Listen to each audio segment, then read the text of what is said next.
This is The Real Hustle, the programme which shows you the secrets behind the most popular scams being carried out by con artists in Britain today. Hustlers Alex, Jess and Paul have been travelling the UK to demonstrate to our hidden cameras exactly how the cons work, to make sure you'll never get caught out again. In this episode, we'll see how you can be deceived at the airport, how an impossible-sounding bet works, how bogus talent managers can take you for a ride, and how a swindler can sell you a fake lottery ticket. Remember, all the people in this show have been hustled for real, and after they were given their money back, they agreed the footage could be shown, so that you could avoid being ripped off by the same scams.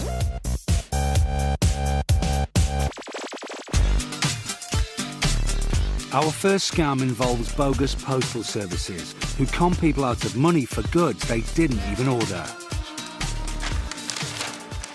The postal scam is a really simple way for a group of cheats to raise some easy money. They come to your door dressed as a postman or as a delivery driver. They have a package from some company somewhere that has an extra charge. It may be for postage, it may be cash on delivery, but whatever that charge is, that's pure profit in the cheat's pocket. We're all preconditioned to react in certain ways. It's what is called social compliance. We look at the uniform, we don't question what that man does. All we see is a postman. Our hustlers have filled these parcels with cheap second-hand books. They've printed labels with names and addresses found on the internet and are about to discover just how many people will pay to find out what's in the mystery parcel. Paul is wearing a tie containing a concealed camera. Alex, are you getting a signal? Yeah, good picture. See who bites. He's got his homemade fake ID and he's wearing the all-important fake uniform. Delivery. He approaches the door of his first target.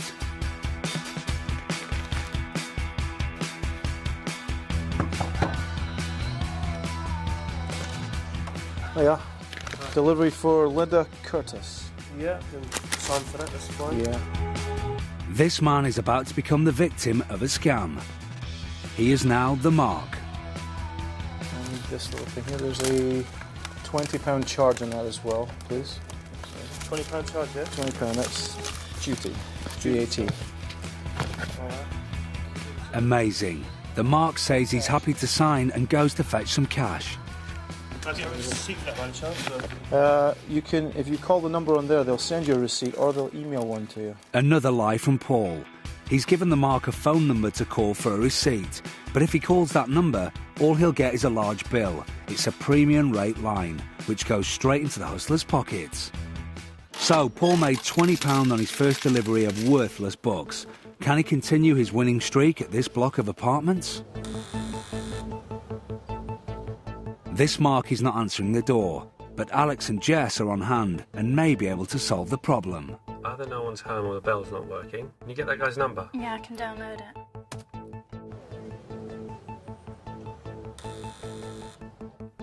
Paul? Is that it? I'm going to text you this guy's number.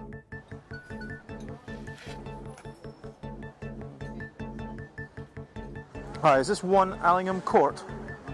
Hi, this is Rob Marks. I'm downstairs for TRH deliveries. I have a package for you. I don't think your buzzer's working. Calling the Mark's home phone number does the trick. The Mark answers the door. Hi, sorry about that. I haven't got 20 quid on there. Is the check okay? Unfortunately, the man doesn't have the cash. Again, no problem for our hustlers. They are just as happy to take a check.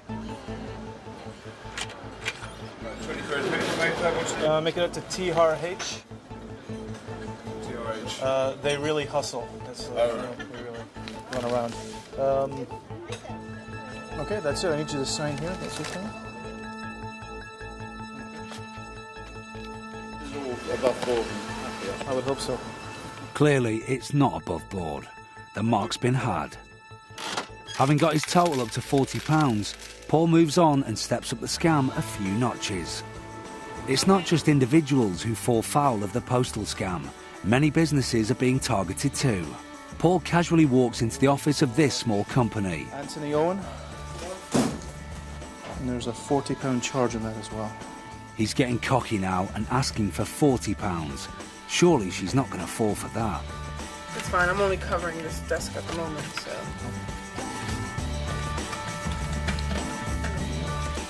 Oh yes, she is. Unbelievably, she hands the cash straight over.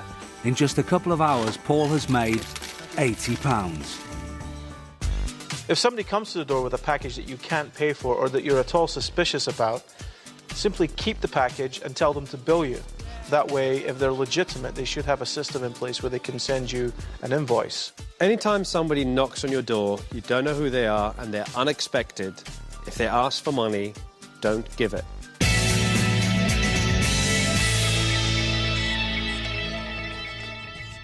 Proposition bets can be seen as the acceptable face of con games. It's a bet that's usually only got one outcome. Groups of people are ideal for proposition bets, anywhere where groups of people gather. Because if you put a proposition bet out and there's 5 or 6 people there, you're guaranteed to have 1 or 2 takers. Alex has gathered 5 or 6 people around in order to put his latest proposition bet into play. Our cameras are hidden around the pub to capture the action. We need 2 shot glasses. 2 shot glasses. Some whiskey. Whiskey. That's great. I'm going to fill that up. And some water. Have you got some water? Yeah, sure. OK. There you go. All right. Thank you. And I'll fill that up to the brim there. This is the bet. OK. The idea is to get the whiskey into the water glass and the water into the whiskey glass. But you can't use an extra glass, you can't use a straw, and you can't use your mouth. All right? But it can be done. How much money you got on you? Have you got anything? Look. A tenner. I'll bring A tenner? Oh, you're on. I am going to use something. I'm going to use my driver's license. No holes in the driver's license. OK, look. Driver's license goes on top of the whiskey. There you go. And they're changing. Amazingly, the whiskey and water are actually swapping glasses. With the whiskey and water completely swapped, Alex has won his bet and is a tenner richer. Making the whiskey and the water change glasses is quite an interesting one. It's just pure physics. It's density. The water is heavier than the whiskey. So when you turn the glasses upside down, the water forces itself into the whiskey glass, thus making the whiskey shoot up into the water glass. And that's exactly how it works.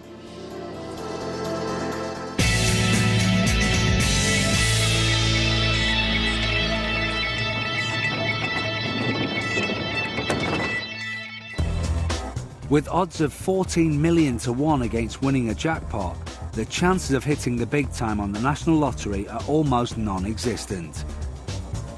But the chance of a mark winning against our team of hustlers in this next scam are even less. This is the lottery scam. In the lottery scam, we convinced the mark to purchase a worthless forged lottery ticket. The lottery scam is a beautiful example of an age-old con game applied to modern times, where you literally offer someone a golden ticket, where if you buy this, you can make a lot of money for a lot less. Jess, Alex and Paul have picked out a popular bar as a place to find a wealthy mark for their scam. With our secret cameras at the ready, the hustlers can strike. A man sitting on his own has been targeted. Paul has taken up position behind him, and Alex is standing by with the fake lottery ticket. The hustlers are preparing the hook. Sorry, you look just like one of my ex-boyfriends. He's called Marcus. It's so strange. When I saw you, I was like, hi. It's so strange. You look just like him. I'm not sure if that's a good or a bad thing. No, it's good. I promise you. Now the mark is putty in Jess's hands. Our hustler Paul, who's been listening from the next table, cues his colleague Alex to go in for the big pitch. Alex is playing the role of a Bulgarian builder who's a friend of Jess's and has come to meet her. Yesterday, I found out that I won £2,800 on the lottery. No! Yes, I get 5 numbers. I cannot believe it. I call every... Tomorrow I'm going back home to Bulgaria. What a great way to end your last day there. I know, isn't it great? Look at that. It's fantastic. So, over the course of 5 minutes, Alex has sold the lie that he's a foreigner with a winning lottery ticket. Now he needs to convince the Mark to buy it off him. It's time to reveal the bait. You don't work for the police or anything? No. Okay. No, it's not a joke. It sounds like, you know, that my work permit is finished 3 months ago. And when I check the number, I find out that you have to go with the ID. Okay. Like if they see my ID, I'm worried that they maybe see the... Well, do you want me to cash it for you then? I thought maybe if you have the cash. Sorry, it's a financial conversation. But The whole of it? yeah, do you have it? Do I have £2,800? I know it's 15 minutes ago, the stranger was having a quiet drink on his own. Now 2 hustlers have sat down at his table and started chatting about a winning lottery ticket. It's a weird situation, but he's definitely intrigued. So find anyone who's got... Look, I will take less if somebody's helped me out. You know, I know you maybe less money and you keep some money for yourself. I don't know, 1,000 or something. Now that Alex has said he'd accept £1,000 for the ticket, he gets up to leave the table. As planned, he's left Jess clear to play the next part of the scam, the all-important phone call to the lotto results line.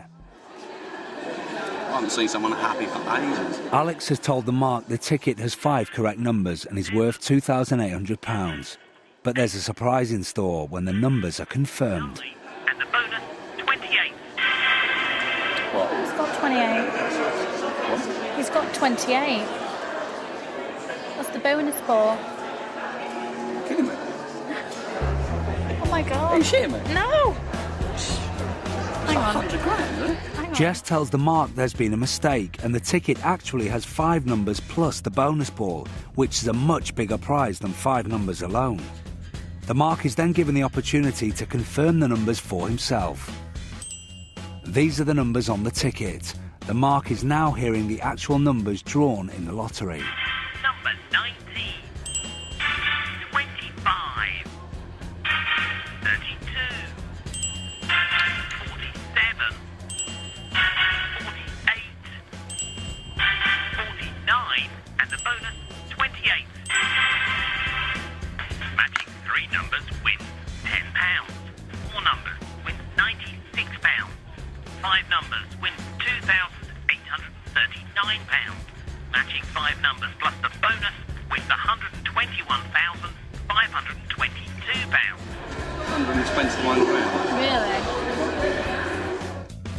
Now the Mark thinks that the ticket is worth over 100,000 and not the 2,800 Alex told him initially. This is the key to the whole con. The fish has bitten, it's time to reel him in. I want to buy off him. That's harsh. Yeah, but you don't know him very well though, do you? So? No, he's always scrounging off my brother. That's why I'm not bothered at all. Oh my God. Jess has planted the seed. She wants to buy the winning ticket for £1,000 and she needs someone to go halves with her. No, it seems a bit cheeky though. It's like nearly £3 grand and it's 500 quid, but Do you have a friend maybe who can... I don't know. I mean, could you get some money out maybe? She practically forces him in as a partner in ripping off Alex the foreigner. In fact, he's the one about to be ripped off. Big mess. Yeah. A big mess for me, but... Well, I can nip out and get some cash as the cash machine. Do you want to come out and... I'll have a look with you, yeah. I trust you. Your name is? Danny. Danny, okay, no problem. Finally, the Mark agrees to at least go to the cash point with Jess. But will he really stump up the money, or will he give her the slip?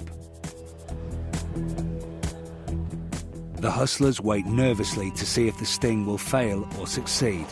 I'll give you a minute. After 10 minutes, the Mark has returned.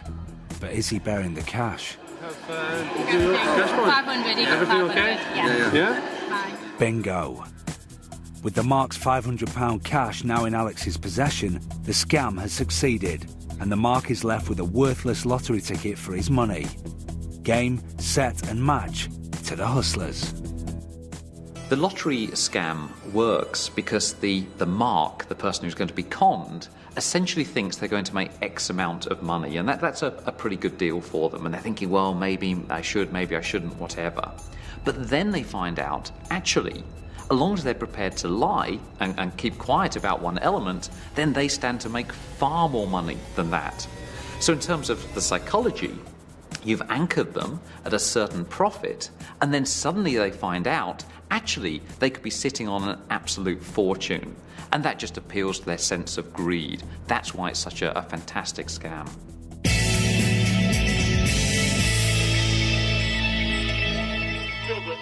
Our hustlers are at the airport, but it isn't a holiday that they've got in mind. Today they're here to pull off a scam for our hidden cameras that first hit the headlines in the UK 3 years ago. A scam which involves an X-ray machine, a laptop and some clever choreography. Every year in the UK, over 34,000 laptops are stolen. And about 10% of that happens in airports, which means every year 3,500 laptops are stolen in airports. Paul and Alex are moving through the airport, on the lookout for someone carrying a laptop bag just like their own. Alex spots a likely looking mark and gives the signal to Paul to note the selected target. They plan to substitute their own bag or ringer for the victim's one.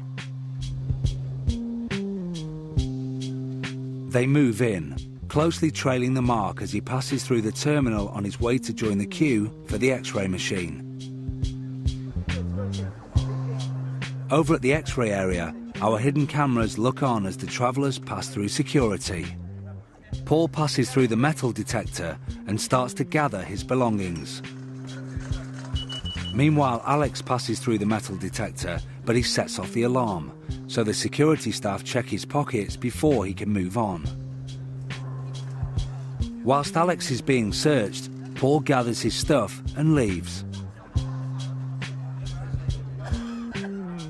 Now Alex is through, our mark passes through the detector, collects his laptop and he's away. So where's the scam? If we watch the sequence again, we can see what has happened. Paul is carrying a laptop bag which he puts through the X-ray machine along with his coat. He then walks through the metal detector and is all clear. On the other side, he moves his laptop bag down to the end of the conveyor belt. At this point, Alex passes through the gate and deliberately sets off the security alarm by carrying lots of metal items in his pocket. On the other side of the machine, the mark has already put his laptop onto the belt, but he cannot yet pass through the gate to collect it because Alex is still being searched. Paul casually puts on his coat and waits for the mark's laptop to come out of the X-ray machine. The mark's laptop is out of his eyeshot and his reach, which now gives Paul the opportunity to grab it. Note that Paul has left his bogus laptop bag, or ringer, on the conveyor belt.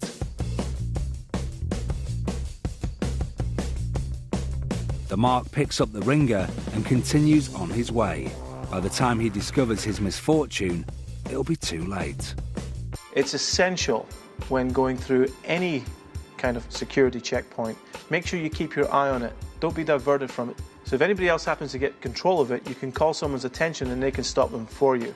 But always keep your eye on your goods. Never be distracted.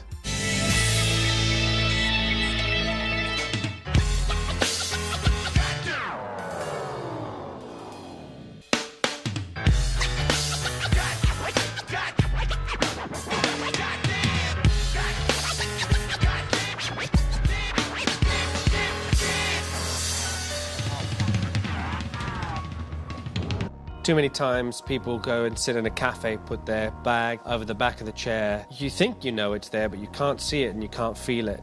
That's not a very good position for anything that's valuable for you. Our next scam, the window tap. This pickpocket technique requires our two hustlers, Jess and Paul, to work in tandem.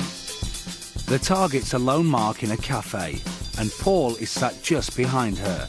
Jess is approaching on the street outside. She stops to get the mark's attention with a question. What time is? With the mark distracted, Paul lifts a bag and heads straight out the door. The mark returns to her phone conversation and hasn't even noticed. The obvious point to remember here is, always keep your bag in sight.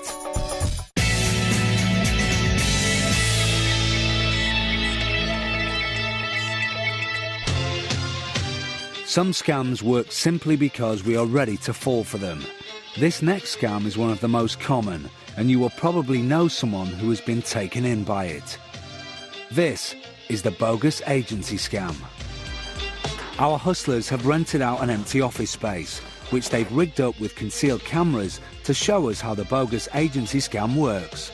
They've called their fake agency TRH Casting and are holding auditions to look for some of Britain's undiscovered musical talent. The bogus agency scam is one of those really dreadful con games that plays on people's hopes and dreams. And in this case, you pick somebody out who's looking to be a star, and you give them the opportunity that they've always dreamed about, and you use that to extract as much money as you can. The hustlers have invited some wannabes to the TRH casting office. Their challenge is to seduce each of them into parting with £500. Paul is posing as the agent. After introducing himself, he launches into his sales pitch. We're scouring right now looking for new talent. What we're looking for is people with a good voice. So what they're looking for is people with legs, people who look like they're going to grow. Oh, it seems very promising. Paul cunningly sows the seed that money might have to be handed over. So what we're trying to do is find people that are willing to move forward, invest in themselves. I mean, are you ready to invest in yourself? If you're willing to invest in yourselves, you know, they think they can market and take for it. Hello. Oh, Jess. How are you? Thanks for coming in. As if the victims weren't already intrigued, it's time for the hustlers to introduce their first convincer. Jess enters the scene posing as a successful agency client. Her job will be to persuade the mark what a great service the agency provides and what an amazing demo tape could be theirs if they sign up. It's brilliant. The producer's fantastic. You get to put like 3 songs on, like you're there for the whole day, and it's fantastic. They organised everything for me, and the producer was fantastic. Oh God, it was so good. I had the best day ever. On and off, really. There you go. Thank you. Do me a favour, don't let anyone listen to that for the next week. Okay. Keep it for yourself. I wasn't gonna. You're going to be very, very happy. I'd love for you to let me have a look at that, but right now we've got Francis Abagnale, who's an A&R guy. Would you mind if I brought him in? Let him hear this as well? No. Now comes convincer number 2. Alex is posing as a record industry hotshot, here to listen to them sing. The story is, if they impress Alex, they may well get a lucrative recording contract. In fact, this is just another lie. Okay. What are we going to hear? I'm going to sing a little bit of Whitney Houston, I Will Always Love You. Okay. Bittersweet memories, that is all I'm taking with me. Wow. That's a great voice. Thank you. She's got a lot of talent, and our hustlers seem really impressed. But what will they make of the next guy? To tuck you in at night, and if you wanna leave, I can guarantee you won't find nobody else like me. Very nice. Very good. They seem to love this performance too. And what about our final duo? That girl who showed me that love is truly blind, that love is truly blind. Great, guys. That's great. Yep, they're still bowled over, proving that a performance of any standard would get exactly the same reaction from our hustlers every time. Okay. Alex makes his exit and leaves Paul in the room to seal the deal. That never happened. I have never seen Francis Abagnale tell somebody he wants them. Really? Now the marks have been suitably buttered up, it's time to hit them for the money. First, the duo of brothers. I'm willing to put in £1,000. Are you willing to put in 500? Yeah, 500. Yeah.